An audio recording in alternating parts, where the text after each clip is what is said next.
Over 2 decades ago, when I was 10 years old, I saw Alexander the Magnificent's Magnificent Puppet Show.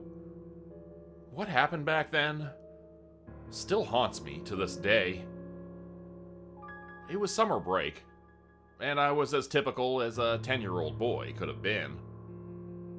Ever since I was in second grade, I spent many of the warm summer months at my friend Martin's house. We were in the same grade, but he was almost a year older than me. He was my best friend, and you could say I was looking up to him a little.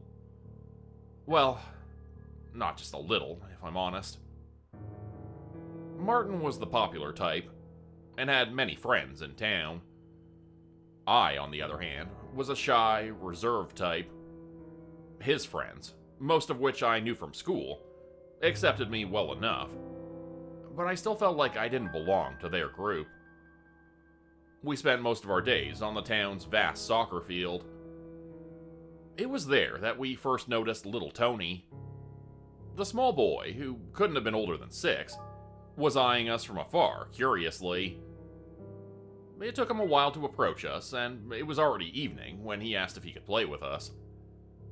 We all laughed at the little, awkward boy, but eventually we let him join us. While we played, little Tony would go on and on about how amazing his dad was. "My dad's the best dad in the world," he'd say brightly. Or, "No one's as amazing as my dad." It was comical, to be honest. And even as a 10-year-old, I found his behavior erratic. "What about your mom? Is she awesome too?" one of the others teased him. Little Tony shook his head, but his smile didn't waver. Then, out of nowhere, he stopped and raised his arms to get our attention. "Why don't we all go to my place? My dad's cool, and I have all the toys in the world, and we could play together and hang out and have fun." He babbled on and on like this, but soon our attention turned back to our game. We didn't care about his toys, or his dad for that matter. Right at this point, he said something different, though. "Oh," he exclaimed suddenly, "you could watch the puppet show." I stopped in my tracks and turned towards him. Others did the same thing. "What puppet show?" "My dad's puppet show," he answered matter-of-factly.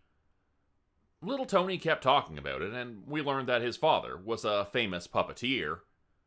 He'd come to our small town to perform his puppet show. If we came with him now, we could watch his rehearsal of tomorrow's show. He said his dad was known far and wide as one of the best puppeteers in the whole wide world. We were sure he was exaggerating, but the prospect of getting to see a free puppet show convinced us in the end. Puppet shows were popular in the area I'm from. You could say they are an enormous part of our cultural landscape. Most of the kids in the area grew up watching them and loved them ever since. There were many types. Some were more tailored to adults. Others told adventurous tales and local legends to the delight of children.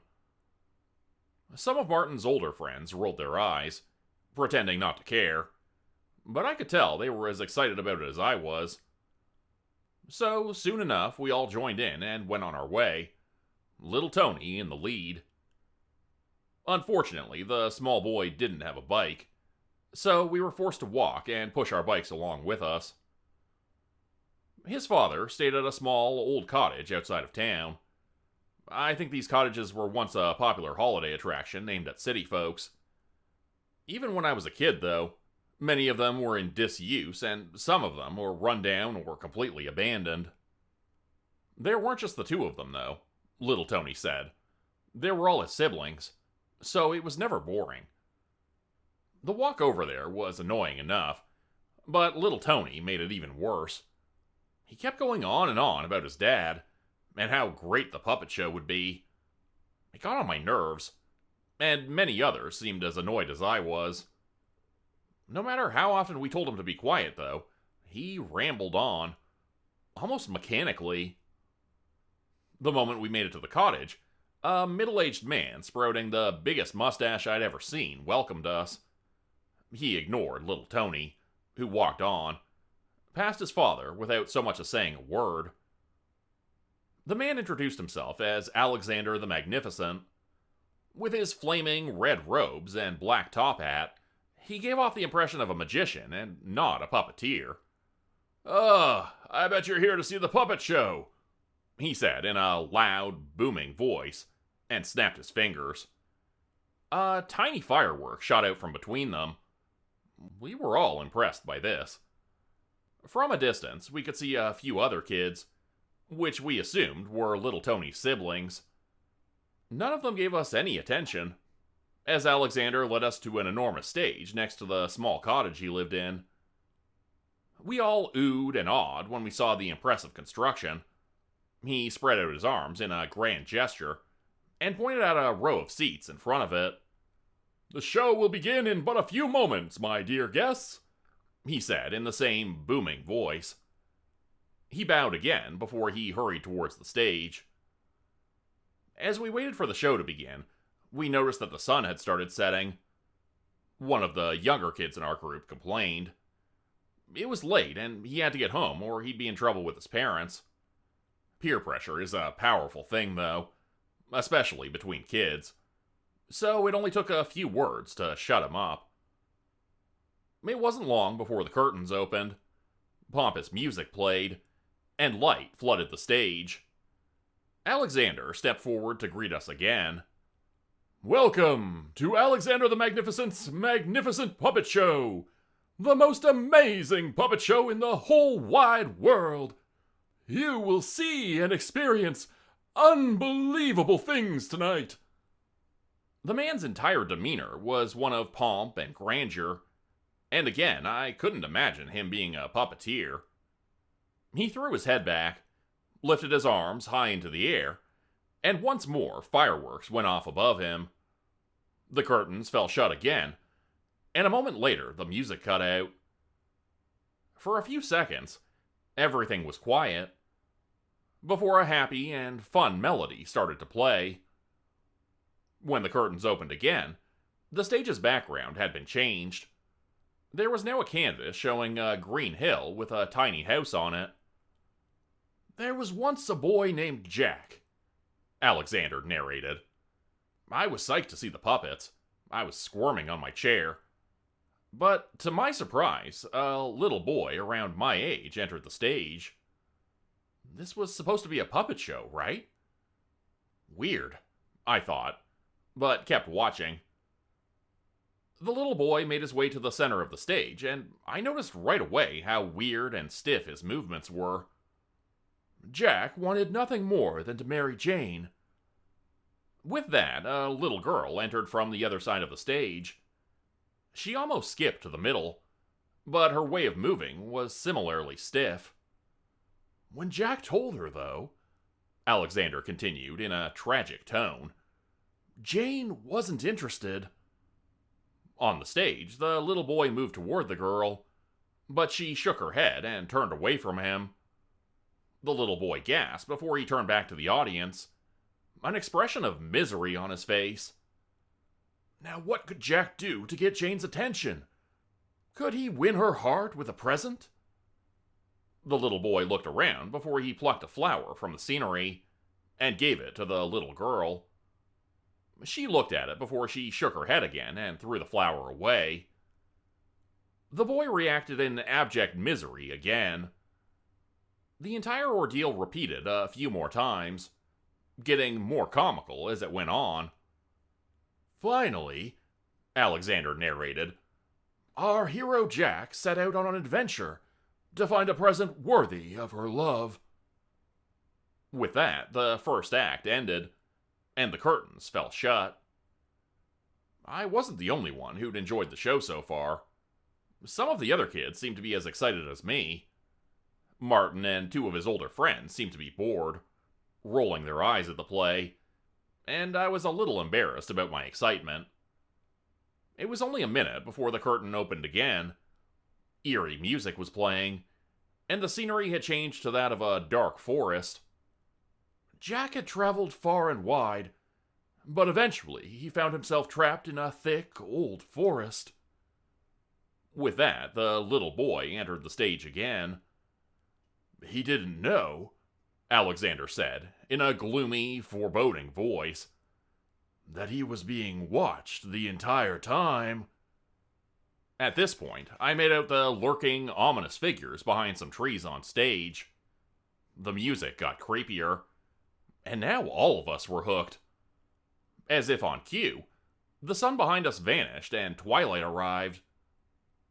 First, the lurking figures only watched the boy, but soon they reached out for him and followed him from tree to tree. Finally, one of them jumped out and landed right in front of him. It was another little boy, dressed up as a wolf. I looked up, but not in shock at the wolf's sudden appearance. The way he jumped out had been unnatural. It wasn't so much a jump. It seemed more as if he'd been yanked forward. It reminded me of a puppet being moved on strings. And as I watched him, I noticed he was moving in the same stiff manner. I looked over to my friends, but it seemed like I was the only one who noticed or was bothered by it. I wanted to say something to Martin next to me, but I was too afraid he'd be mad at me for something as silly as that. As the act went on, it was revealed that all the lurking figures were forest animals. One after another, they jumped out from behind the trees, and soon the boy was captured and brought to the king of the animals.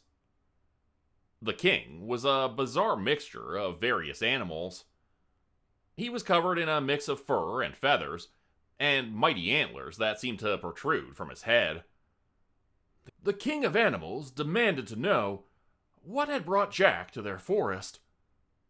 Jack, courageously, told him he was out to seek a present for the one he loved. The king thought about Jack's words for a moment before he made him an offer.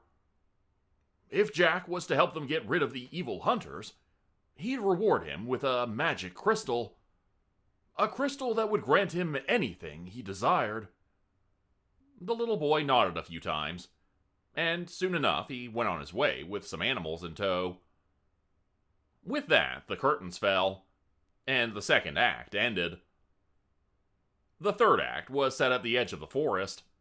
The boy and his new animal friends were hiding between a few trees on the right side of the stage. In the center, 3 figures, dressed up as hunters, sat around a campfire. "Finally, our hero Jack and his friends found the evil hunters." As the boy and the animals watched, the 3 hunters lay down to sleep. Soon after, the boy and the animal set out in their direction. Alexander's voice became a whisper, and the music too turned quiet, becoming almost inaudible.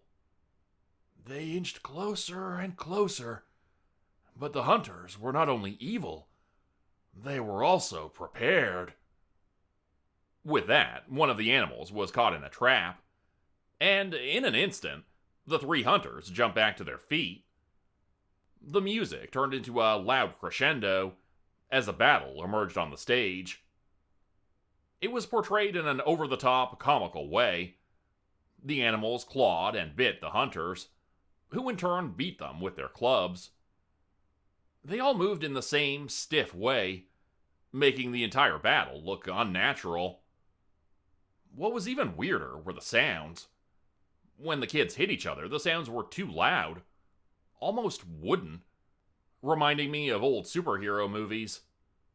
My friends laughed at the goofiness of it all, but I sat there awkwardly. Soon the first hunter fell to the ground. He didn't stagger, he just went limp and crashed to the floor. His arms and legs spread out in weird angles. The same happened to other participants who were defeated. All of them fell to the ground in a way that reminded me of real puppets being dropped to the floor. It was bizarre. And even as a kid, I realized something was wrong about the situation. I looked away from the ruckus on the stage for a moment, my eyes wandering upwards. There he was. Alexander was atop the stage, leaning over it as a puppeteer would. As the battle on the stage raged on, I could see his hands moving frantically, as if he was a real puppeteer. Had he been up there the entire time? As I watched, I didn't understand what he was doing. Was he pretending to be a real puppeteer? To make it seem like this was an actual puppet show? Was this why all the kids moved in this stiff, wooden way? It was such a strange idea. And then I saw something shimmering in the air. I could only make them out for a moment. The countless strings that came from Alexander's hands, and were connected to the kids on stage. I saw how he moved two of his fingers, and the boy jumped. No, was yanked forward to attack the last of the hunters. When the hunter dropped to the floor, the strings were already gone, invisible to my eyes yet again. I didn't understand what I'd seen. I poked Martin next to me again and again to get his attention, but his eyes stayed on the stage, before he finally glared at me. "What's your problem?" he demanded. "Something's wrong.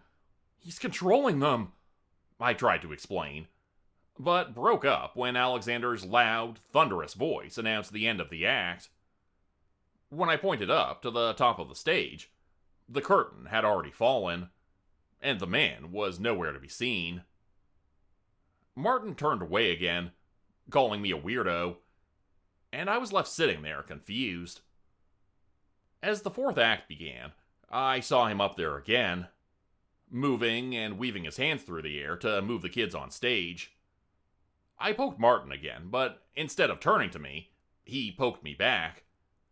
Finally, I yanked at his arm and pointed up to the top of the stage. "Look," I whispered into his ear. Martin tried to shake me off before he saw the man up there. He watched him for a second before he glared at me once more. "What's your problem? Stop being so weird." With that, he yanked his arm free, and before I could continue talking to him, little Tony walked up to me. "Isn't the show just the greatest thing ever?" I tried to ignore him, telling him to get lost, but he stayed right where he was, all the while smiling at me. "I can't wait for the ending," he went on. "I don't care about the ending," I shushed him, and tried to get Martin to listen to me again. But little Tony wouldn't leave me alone. "It's the best part of the play. I'm so excited," he chirped on. "Leave me alone," I yelled back at him once more.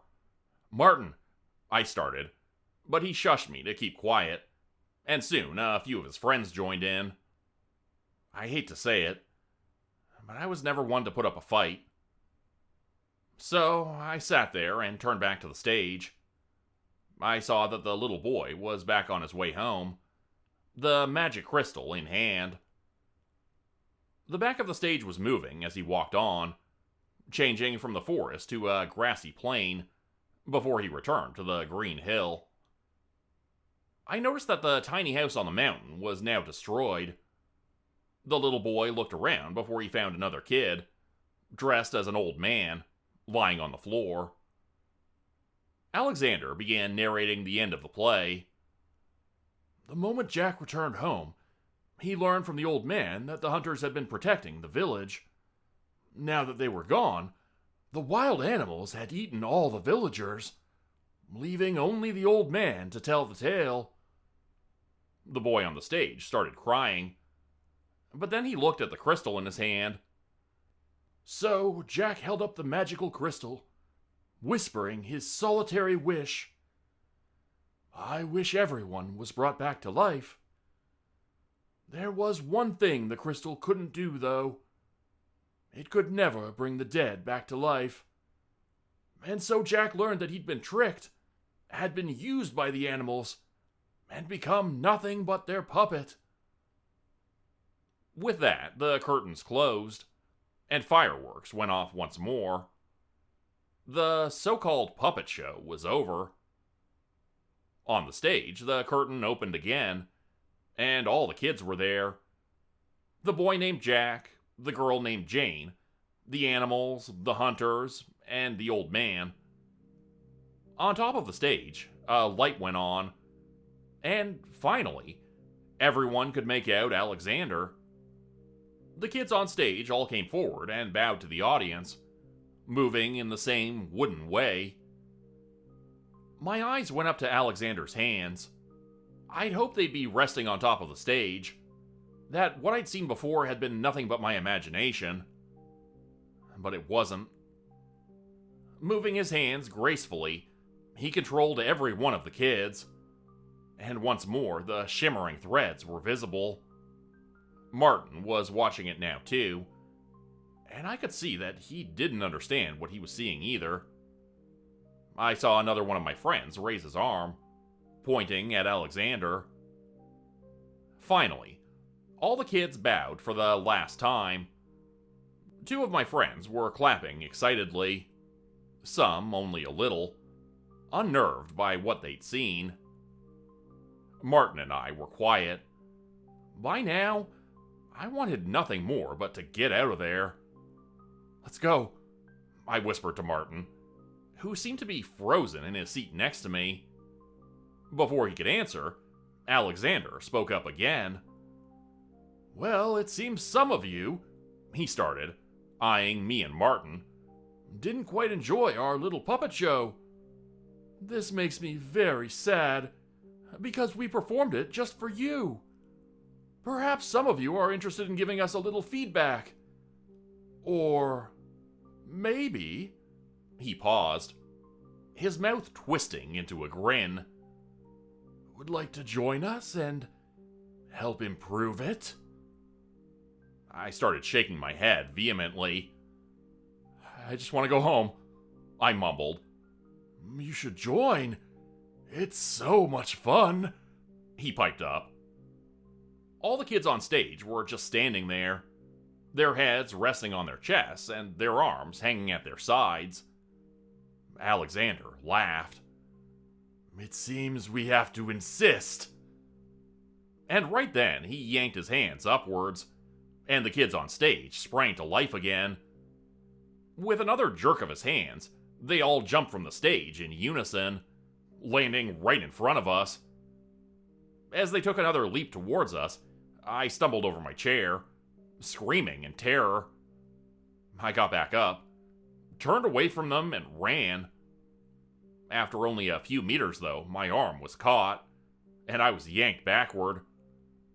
I crashed to the ground and saw little Tony hanging onto it. He was still smiling as he held onto me with an iron grip.